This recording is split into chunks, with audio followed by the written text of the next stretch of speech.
میں نے 57 لاٹھیز کھائی ہیں, ٹیئر گیسنگ کھائی ہے, پتھراؤ کھایا ہے. تو ہم تو فرنٹ لائن پہ لڑنے والے لوگ ہیں. وہاں پہ ان کو اریسٹ کیا گیا, ہمارے حامد صاحب کو اریسٹ کیا گیا, شفقت عوان صاحب کو, اور پھر رات گئے ان کو چھوڑا گیا, مطلب بالکل لوگی جگہ میں ان کو چھوڑا گیا. اور یہاں پہ یہ بھی میں کہہ دوں کہ دھرنے کا وہاں پہ انہوں نے اعلان نہیں کیا, انہوں نے کہا تھا کہ یہاں پہ ہم لوگ صرف ملنے کے لیے آ رہے ہیں. اور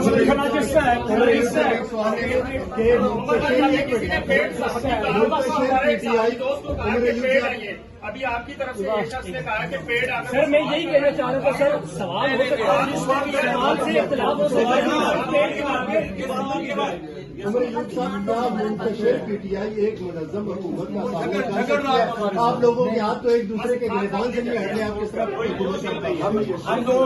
ہم لوگ جتنے ساتھی ہیں, ہم لوگ آپس میں اپنی آواز وزیر اعظم عمران خان صاحب کے سامنے جو ہمارے دل میں آتی ہے ہم لوگ وہ سامنے پیش کرتے ہیں, اور آپس میں بھی ایک دوسرے کو ٹھیک ٹھاک سناتے ہیں. یہ کوئی درباری پارٹی نہیں ہے, یہ ڈیموکریٹک پارٹی ہے, اور ہم لوگ مٹھی کی طرح ایک ہے. I'm a politician from Manchester. Can I just say you're all doing a great job? Can I just say you're all doing a great job? And I'm a politician from Manchester. Everybody in the world is watching you and praying for you. And inshallah, with your fight, Imran Khan will definitely. Thank you very much. God bless you all. God bless you. Well done.